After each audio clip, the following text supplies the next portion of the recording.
Sedari awal sebenarnya gue udah cukup yakin dengan digarapnya series ini, juga keseriusan series ini buat menceritakan gimana sih cara merelatekan sebuah film ataupun seri zombie kepada masyarakat Indonesia, dan jalannya adalah dengan cara menunjukkan mitos itu sendiri. Gimana sebagai orang Indonesia kan kita juga kental banget dengan hal-hal mitos dan pamali, dan Indonesia malah lebih percaya yang seperti itu dibandingkan dengan kesehatan, dengan penyakit kayak ya yang terjadi beberapa tahun lalu, 5 tahun lalu kalau nggak salah, waktu zaman COVID itu kan banyak banget yang nggak percayakan dengan COVID-19. Series ini bisa mengemas gimana zombie ini relate banget dengan kehidupan manusia, ditambah lagi dengan kritik sosialnya tentang pemerintahan yang bobrok banget, pemimpin yang mungkin gila kekuasaan dan gila jabatan serta gila uang. Dan gue juga agak merasa relate dengan itu karena ya ada salah satu karakter di sini yang diperankan oleh Lukman Sardi. Dia adalah bupati dari desa tersebut, dari kabupaten tersebut yang namanya Rimbalaya, dan dia punya seorang anak yang mana anaknya ini nanti bakal dia suruh untuk melanjutkan karir sebagai bupati gitulah kurang lebih ya, jabatannya bakal dialihkan ke anaknya ini nanti. Dan sounds familiar, right? Dan selain itu juga persaingan politik juga kuat banget, kental, dan ya ini begitu seimbang menurut gua antara zombie dan juga kritik sosialnya ini tadi. Entah kenapa video sering banget ya bikin sebuah cerita yang mengangkat tentang kritik sosial ataupun isu sosial, dan itu menurut gue udah bagus banget karena apa yang mereka sampaikan juga dapat, terus juga tema pertama yang ingin mereka bahas juga ada gitu. Ya, di series ini gue cukup suka dengan karakter perempuan di sini. Ahli Nihak dan siapa ya namanya yang main jadi Ella itu, wah gila, itu jadi dua karakter badass banget. Cewek dua ini gokil, keren banget mereka berdua di sini, dan juga itu dibantu dengan koreografi pertempuran yang cukup oke menurut gua, karena si Darta Tata juga sering banget buat ngangkat memberikan sebuah tontonan yang bertemakan action seperti ini kan. Dan juga ini kayaknya bakal lanjut ke season 2 sih, karena ya di endingnya ada semacam varian baru apakah ini? Gue juga suka gimana series ini mengangkat atau relate banget dengan orang-orang Asia gitu, terutama untuk Asia Tenggara, bahkan untuk Indonesia sendiri, karena ya kita kebanyakan gue rasa pecinta durian bakal sedikit kesel dengan series ini karena kayak membuang-buang durian gitu kan.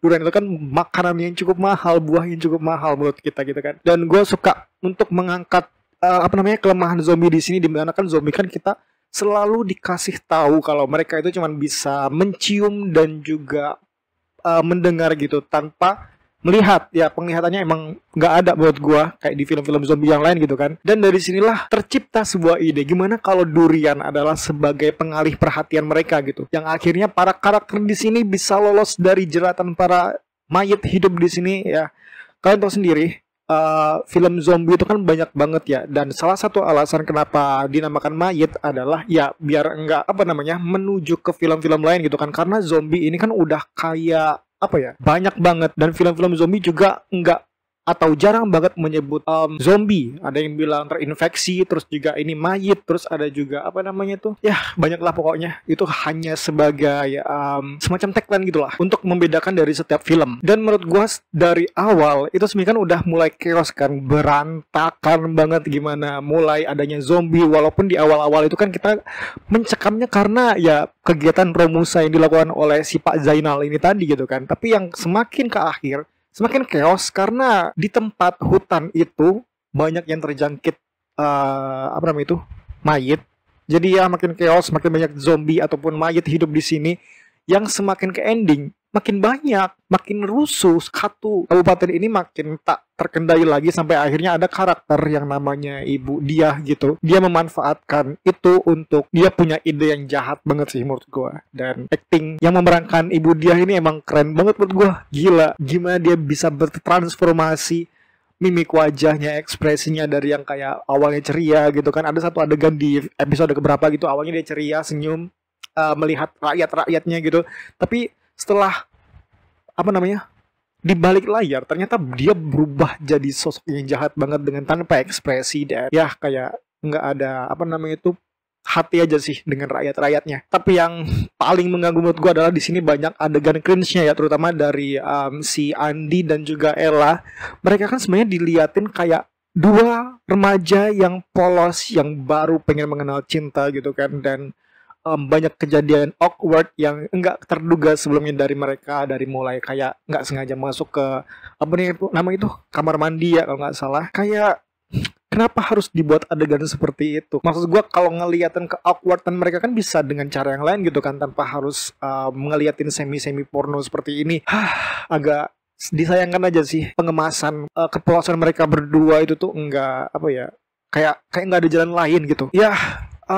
Ini adalah salah satu seri zombie yang menurut gue cukup dibikin secara niat. Ada beberapa hal juga yang gue kurang suka ini, terutama adegan cringe Devano dan si karakter Ella itu tadi sih. Dan ya gue harap kedepannya lagi nanti kan bakal ada series zombie juga di Indonesia kan, dan kemungkinan bakal tayang 2025 nanti. Semoga aja makin banyak angin segar lagi yang apa namanya itu di perfilman Indonesia bakal muncul, nggak cuman berdasarkan thread viral, terus kisah nyata, dan juga film-film horor berhantu yang menurut gua udah terlalu banyak, dan gua juga rasa penonton kita udah capek buat ngikutin itu. Dan ya, bertemakan zombie ini salah satu yang bikin fresh juga dengan untuk perfilman Indonesia terutama. Jadi silakan ditonton. Zona Merah sudah tayang, ada 8 episode, dan terima kasih dan jangan lupa bertobat.